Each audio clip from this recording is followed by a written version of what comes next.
Sign it, Richard Coleman said, his voice cutting clean through the glass-walled boardroom as the contract slid across the polished table, stopping just inches from his pen. The city stretched behind him in steel and sunlight, 30 floors below, silent and distant, like nothing down there could touch what happened in this room. Ava Brooks stood near the wall, fingers wrapped around the edge of a silver tray, her reflection faint in the glass, almost invisible. Just like she'd been trained to be. But her eyes weren't on the skyline, they were locked on a single line buried deep in the contract, a line she had read 3 times already, each time slower, each time heavier. Sir? Her voice came out softer than she expected, but it carried, threading through the quiet hum of the room. Heads turned, not all at once, but enough. A few brows lifted, a few lips curved in restrained amusement. Richard didn't look at her yet, his pen hovering, perfectly balanced between decision and signature. If you sign that, your company absorbs every liability after the merger, Ava said, steadier now, her heartbeat loud in her chest but her posture still, grounded. The room paused, just for a second, like a breath caught halfway. Then it broke. A low chuckle from the far end, followed by another. Someone leaned back in their leather chair, shaking their head. Did she just, a maid? The word wasn't loud, but it landed. Richard finally looked up, slow, measured, his expression shifting from distraction to something colder, something sharper. His eyes found her, really saw her now, the uniform, the tray, the place she was supposed to stay in. You're interrupting a billion-dollar decision, he said, calm, almost curious, like he was trying to understand how something so small had made a sound this loud. Ava didn't move, didn't step back, even as the weight of every gaze in the room pressed against her. That clause, she continued, lifting one hand just slightly, pointing not at him, but at the paper. It looks standard, but it shifts the entire risk to your side. If anything fails after this deal, lawsuits, fraud, compliance issues, it all comes back to you. Silence again. Thinner this time, more fragile. Richard's lips curved, not into a smile, but something close to it, something controlled. And you caught that, he said, leaning back, the chair creaking softly beneath the weight of his confidence. While serving water? A few quiet laughs slipped through, sharper now. Ava felt the heat rise in her chest, but her voice didn't shake. I read it, sir. The pen in Richard's hand tapped once against the table, a small, deliberate sound. He glanced down at the page. Then back at her, the distance between them suddenly filled with something unspoken, something that didn't belong in a room like this. For a moment, no one moved. Then Richard exhaled, slow, dismissive, and lifted the pen again. But this time, he didn't sign. The pen hovered above the paper, just a fraction of an inch, but the room felt like it had tilted around it. Richard Coleman did not look at Ava anymore. At least not directly, yet something in his posture had shifted, a barely noticeable tension in his jaw, a pause that did not belong to a man who made decisions without hesitation. The executives around the table exchanged glances, subtle, controlled, the kind of looks people give when they sense something is off but are not ready to say it out loud. Ava remained where she was, shoulders square, hands now still at her sides, the silver tray resting quietly against her hip, her breath slow, measured. Even as every instinct told her she had already said too much. Page 14. She added, not louder, just clearer, her voice cutting through the polished silence like a thin line of light. Third paragraph. The wording is designed to sound protective, but it is not. One of the younger analysts reached for the document almost involuntarily, flipping pages with a soft rustle that seemed louder than it should have been. Richard's pen tapped once more against the paper, then stopped. He leaned forward slightly, eyes narrowing as he scanned the section she had pointed out. The room leaning with him, every person unconsciously drawn into the same gravity. The city outside remained bright, indifferent, sunlight reflecting off neighboring towers, but inside the boardroom, the air felt heavier, thicker, as if the glass walls had sealed in something no one could quite name. A senior partner cleared his throat, shifting in his seat. Sir, it might be worth a quick review, he said carefully, choosing each word like it could cost him something. Richard did not respond immediately. His gaze moved line by line, slower now, the confidence that had filled the room minutes earlier beginning to thin at the edges. Ava watched him without staring, her focus steady, not on his reaction, but on the document itself, as if the truth mattered more than the outcome. A faint crease formed between Richard's brows, almost imperceptible, but enough. The man seated to his right leaned closer, trying to follow along, his expression tightening as he read. Another executive adjusted his glasses, scanning the same paragraph, then the one above it, then back again. The silence stretched, no longer comfortable, no longer controlled. It was the kind of silence that demanded something. To break it, finally, Richard exhaled, slow and measured, setting the pen down with deliberate care. He looked up, not at Ava this time, but at the team around him, his voice quieter than before, but sharper. "Run the liability scenario," he said.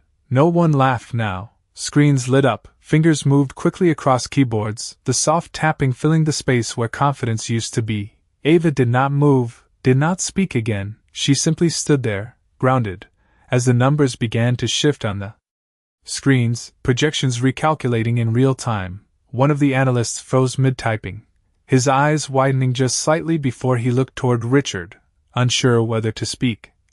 "Say it," Richard ordered, not harsh, but firm. The analyst swallowed, then spoke. "If this clause holds, we take on 100% of post-merger liability, estimated exposure." He hesitated, recalculating. "Could exceed $1 billion over 5 years. The number did not echo, but it settled into the room. Like weight. Richard's gaze flickered, just once, toward the spot where Ava stood, no longer invisible, not anymore, but he said nothing. Not yet. No one spoke for a long moment after the number landed, not because they did not understand it, but because they understood it too well. $1 billion was not just a projection, it was a collapse waiting to happen, a slow bleed that could drain everything this company had built over decades. Richard Coleman remained seated, but something in his posture had changed. The easy authority that once filled his shoulders now pulled tighter, more contained, as if he was holding something in place. His fingers rested on the table, still, no longer tapping, no longer signaling control. The analysts avoided eye contact, their screens glowing with revised models, each recalculation confirming the same truth from a different angle. The clause was not an oversight, it was a trap, precise, intentional, hidden behind language designed to pass without question. "Run it again," Richard said quietly, not because he doubted the result, but because he needed to hear it twice. The analyst nodded, hands moving again, numbers shifting, then settling into the same outcome. "Exposure remains above $1 billion over 5 years," he repeated, his voice lower this time, more careful. A senior partner leaned back in his chair, exhaling slowly, the leather creaking beneath him. "They structured this to offload everything onto us," he said, not to anyone in particular, but to the room, to the realization itself. Across the table, another executive shook his head, eyes fixed on the document. "It is buried deep enough that most teams would miss it," he added, almost defensively, as if explaining how something like this could happen. But no one answered him. The silence had shifted again, no longer uncertain, but heavy with consequence. Richard's gaze moved back to the contract, scanning not just the clause, but the surrounding language, the patterns, the intent. For the first time since the meeting began, he was not leading the room, he was following the evidence. Ava remained where she had been, near the wall, her presence steady but unobtrusive. As if she understood that this moment did not belong to her, even though she had created it. The silver tray in her hand had grown colder against her palm, but she did not adjust her grip. She did not need to. One of the executives finally turned slightly, just enough to glance at her, then quickly looked away, as if unsure how to reconcile what had just happened. Minutes ago, she had been invisible, a background detail in a room defined by power. Now, her words had redirected a decision worth more than most people would see in a lifetime. Richard leaned back slowly, his eyes lifting from the page, not rushed, not reactive, but deliberate. He looked around the table, meeting each face, reading the shift in the room, the quiet acknowledgement that something had nearly gone very wrong. Then, without raising his voice, he spoke. "Pull the agreement," he said. No one hesitated this time. Folders were closed, screens minimized, the deal that had seemed inevitable just minutes earlier now paused, suspended in uncertainty. Richard's gaze moved again, this time stopping where Ava stood. It was not the same look he had given her before. It was not dismissive, not curious, but searching, as if trying to understand how someone he had not seen had seen everything. The room remained silent as that realization settled in, deeper than the numbers, deeper than the contract itself. Something had shifted, and it was not just the deal. The movement in the room became quieter, more controlled, but not calmer. It was the kind of quiet that followed a mistake almost made, when everyone suddenly became aware of how close they had come to something irreversible. Richard Coleman stood slowly, the legs of his chair sliding back with a soft, deliberate sound against the polished floor, and for a moment, no one else moved. His presence still carried weight, but it no longer pressed down in the same way. It shifted, searching for balance. He walked along the edge of the table, not toward the door, not toward the windows, but toward the place where Ava stood, each step measured, unhurried, the room tracking him without turning their heads. Ava felt the shift before she looked up, the air changing, the attention narrowing, but she did not step back, did not adjust her posture, she simply waited. The silver tray remained steady in her hand, its surface reflecting fragments of the room, distorted, incomplete. Richard stopped a few feet away from her, close enough now that the distance between them no longer belonged to hierarchy alone. For a second, he said nothing, his eyes studying her face, not her uniform, not her position, but her, as if trying to reconcile what he saw with what he had assumed. "How did you catch it?" he asked finally, his voice lower than before, stripped of the earlier edge, but not softened, not yet. Ava held his gaze, not defiant, not submissive, just steady. "It did not read like protection," she said, her tone calm, measured. "It read like permission to fail without consequence, but only for one side." Richard's expression shifted slightly, not a smile, not approval, but recognition of something precise. Behind him, the executives remained seated, their attention fixed forward, but their focus was no longer on the deal, it was on this exchange, on the space where roles had quietly blurred. "You read contracts often," he continued, not as a challenge, but as a question that already carried its own answer. Ava hesitated for the briefest moment, not because she did not know what to say, but because she understood the weight of saying it. "I used to," she replied. The words settled between them, simple, but not empty. Richard glanced back at the table, at the closed folders, the darkened screens, then back at her. "Used to," he repeated, as if testing the phrase, measuring it against what he had just witnessed. The room remained still, no interruptions, no commentary, just the quiet unfolding of something no one had planned. Ava's grip on the tray loosened slightly, not enough to notice unless someone was watching closely, her fingers relaxing as the tension in the room shifted from confrontation to something else, something slower. "Circumstances change," she added, not offering explanation, not asking for understanding. Richard nodded once, a small movement, but deliberate. For the first time, he was not directing the moment, he was inside it. The distance between who she was supposed to be and what she had just done hung in the air, unresolved, undeniable. And in that space, something unfamiliar settled over the room, not power, not control, but the quiet recognition that the person they had overlooked had seen more clearly than all of them. The room did not return to normal after that moment, it shifted into something tighter, more fragile. Like every word now had weight that could not be ignored. Richard remained standing in front of Ava, but the distance between them no longer felt like a barrier, it felt like a question waiting to be answered. Behind him, one of the senior executives finally spoke, his voice cautious. "Sir, if this clause was intentional, then the entire agreement needs to be reevaluated." And the words carried more than strategy, they carried concern. Richard did not turn immediately, his attention still fixed on Ava, as if the contract was no longer the only thing that needed understanding. "Who else saw this?" he asked her, not sharply, but directly. Ava shook her head once, a small, controlled movement. "No one, sir." A faint murmur moved through the room, subtle but present. As if the idea that this had almost gone unnoticed by everyone except her was settling deeper into their awareness, Richard's jaw tightened slightly, not in anger, but in recognition of something uncomfortable, something that did not fit the structure he trusted. He turned then, slowly, facing the table again, his voice carrying across the room. We suspend all discussions with the opposing side until further notice.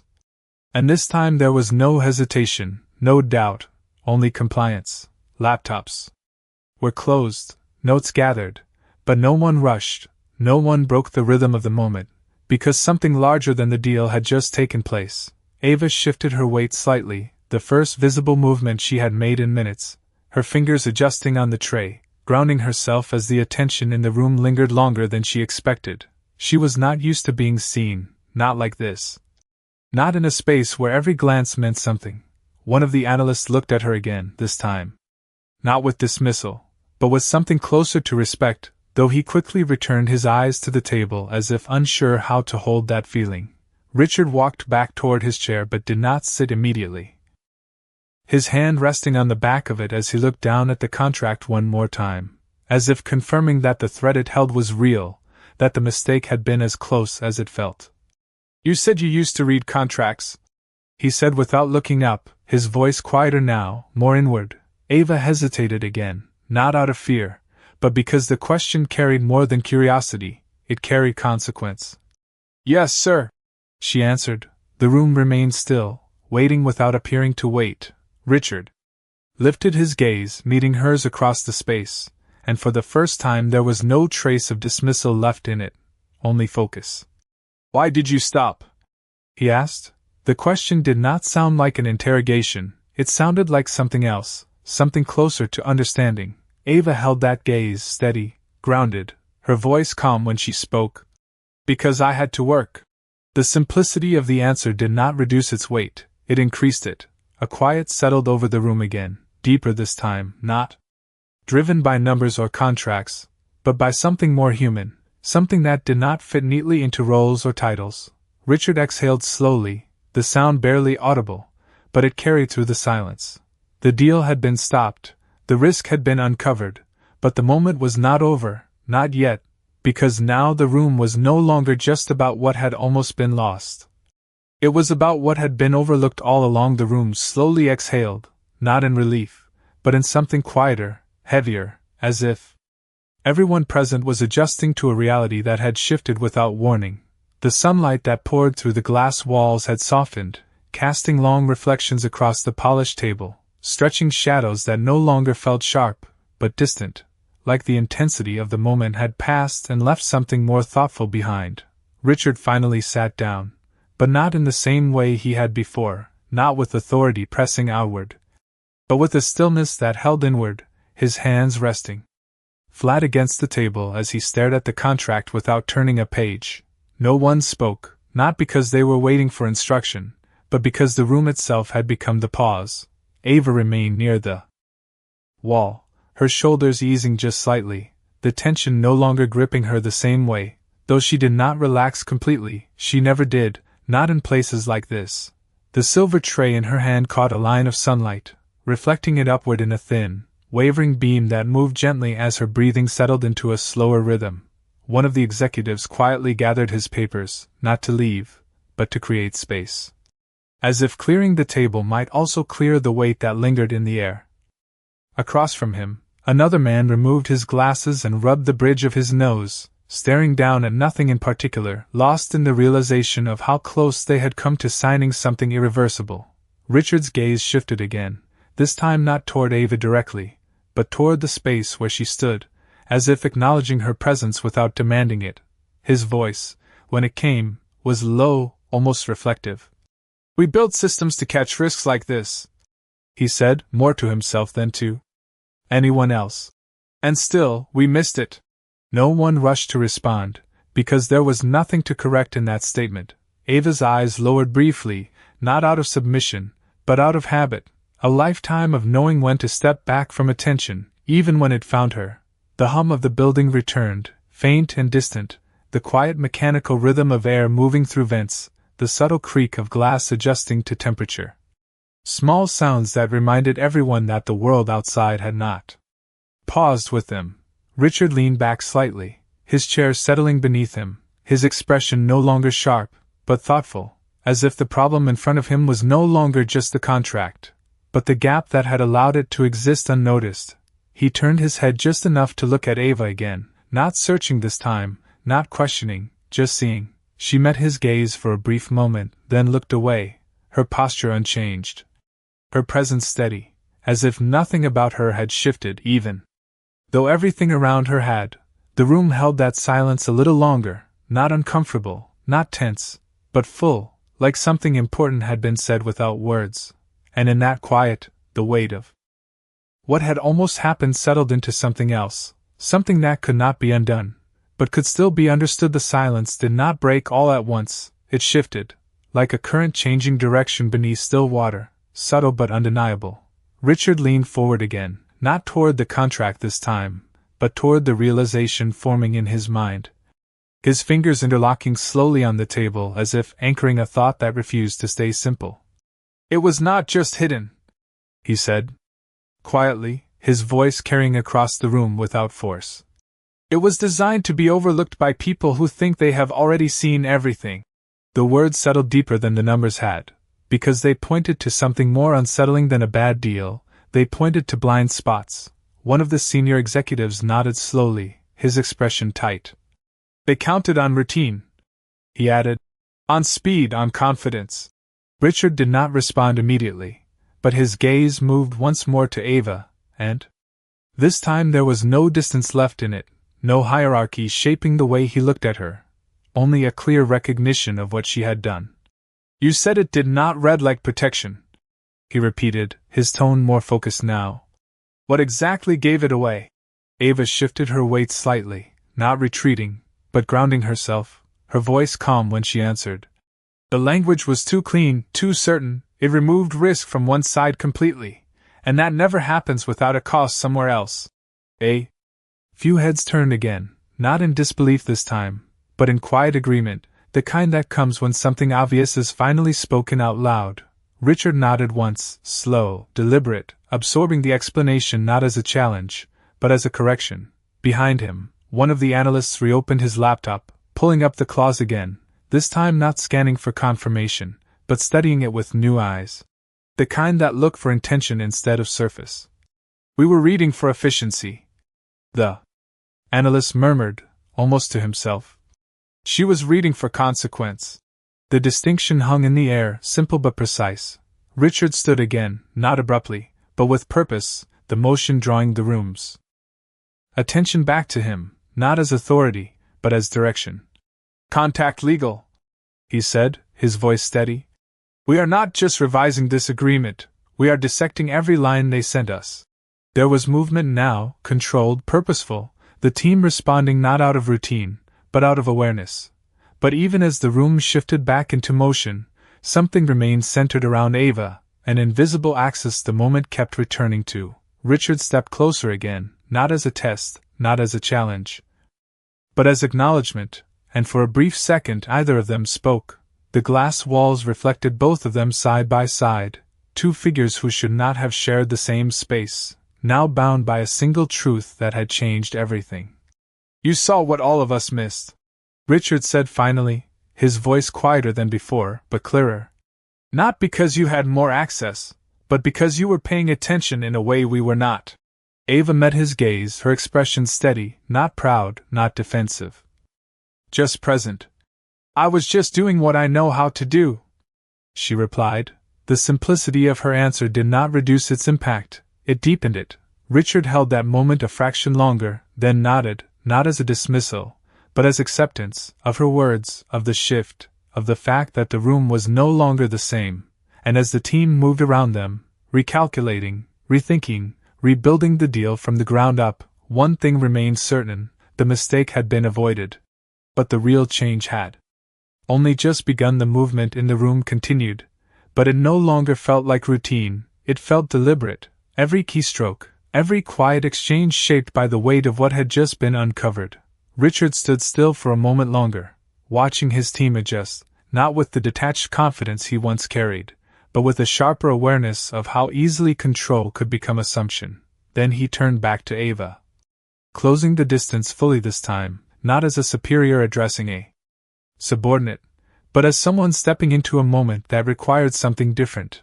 The light from the windows caught the edge of the table between them, drawing a thin line of reflection that seemed to separate past from present, what had been assumed from what had now been seen.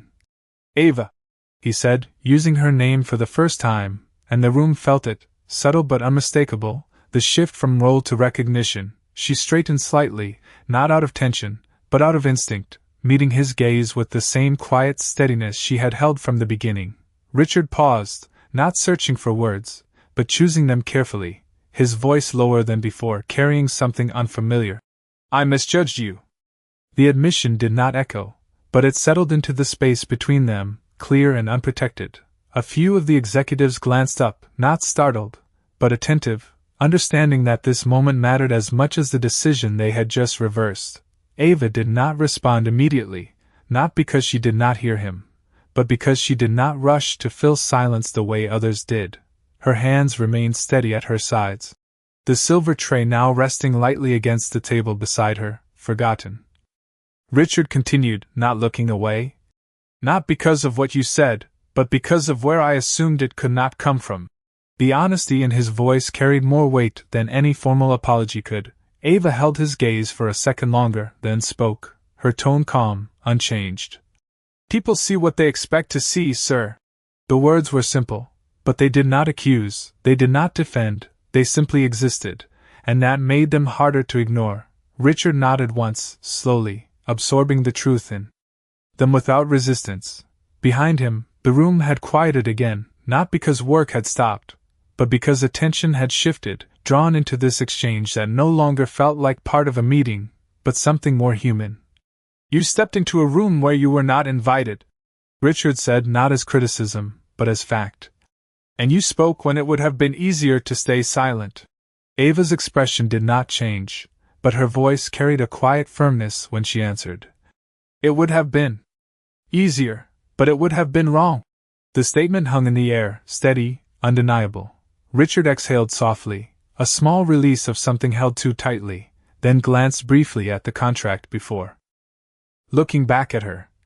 "You protected this company today," he said, not loudly, not for effect, but with clarity, as if naming something that needed to be acknowledged fully. Ava did not step forward, did not claim the moment, she simply stood there, present, grounded in the same quiet certainty that had brought her to speak in the first place. The distance between them no longer felt like hierarchy, it felt like understanding, and as the room slowly returned to motion around them, one thing remained clear: the value she had brought could not be unseen, not now, not after this. The room did not applaud, did not react in any visible way, but something quieter, something deeper had already settled into place. The kind of shift that did not need sound to be understood. Richard stepped back slightly, not creating distance, but allowing space, his posture no longer carrying the weight of authority alone, but something more measured, more aware. The contract lay closed on the table now. No longer a decision waiting to be made, but a mistake that had been stopped just in time. Around the room, the team continued working, voices low, movements precise, but every so often, a glance would drift toward Ava, not out of curiosity anymore, but acknowledgement. She noticed, of course she did, but she did not react, did not change the way she stood or the way she held herself. She had spent too long being unseen to suddenly become someone who needed to be recognized. The sunlight had shifted further now, stretching across the floor, softening the sharp lines of the room, turning glass into reflection and steel into something warmer. Richard watched her for a moment longer, then reached for the chair at the table, the one closest to where she stood.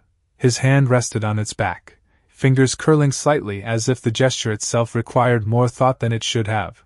Then, without raising his voice, without calling attention, he pulled the chair back. The sound was quiet, but in the stillness of the room, it carried. A few heads lifted, not fully, not openly, but enough. Richard did not look at them, his attention remained on Ava. "Sit," he said, not as an order, not as a command, but as an invitation that did not need to be repeated. Ava hesitated, just for a second, her eyes moving from the chair to him, then to the table, where moments ago she had not been allowed to exist. The weight of that difference lingered, not as resentment, but as reality. Then she stepped forward, slow, deliberate, placing the tray down beside the others, her hands finally free. She moved into the space, not hurried, not uncertain but grounded, as if she had always known how to stand there. Even if no one had ever given her the chance. As she sat, the room did not shift dramatically, no one spoke, no one announced anything, but the balance had changed. Not loudly, not visibly, but undeniably.